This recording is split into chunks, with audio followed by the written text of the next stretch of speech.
ఇప్పుడు విజయ్ దేవరకొండ బిలో ఆయన టెక్స్ట్ లో ఒక మ్యాటర్ చదివాను, షాక్ అవుతున్నాను. అరే, మన అన్న దేవరకొండ చెప్తే నేను ఇమీడియట్ గా ఈ యాప్ డౌన్లోడ్ చేసుకుంటాను. అలాగే బాలకృష్ణ అట, మంచు లక్ష్మి అట, ఇలాంటి వారు 25 మంది ఇప్పుడు అరెస్ట్ అవబోతున్నారు.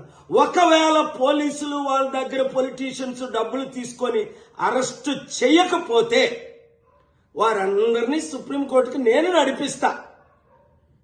ప్రకాష్ రాజు లాగా మీరు కూడా తప్పయింది అని ఓపెన్ అపాలజీ చెప్పినంత వరకు. 2, మీరు సంపాదించిన డబ్బు ₹1 అయితే 1 కోటి, 10 కోట్లు అయితే 10 కోట్లు, 980 మంది ఆత్మహత్యలు చేసుకున్నారు. అంటే వారిని మీరు నరహత్య చేశారు.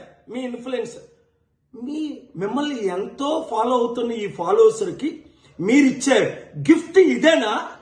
మానవత్వం లేదా? దైవత్వం లేదా? రాక్షసుల్లాగా వాళ్ళ జీవితాల్ని మీరు దోచుకోవడమేనా?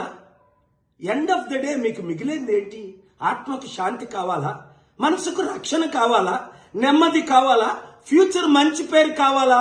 లేదా చరిత్రహీనులుగా మిగిలిపోవాలా? ఆలోచించండి. 72 గంటల టైం మీకు ఇస్తున్నాను.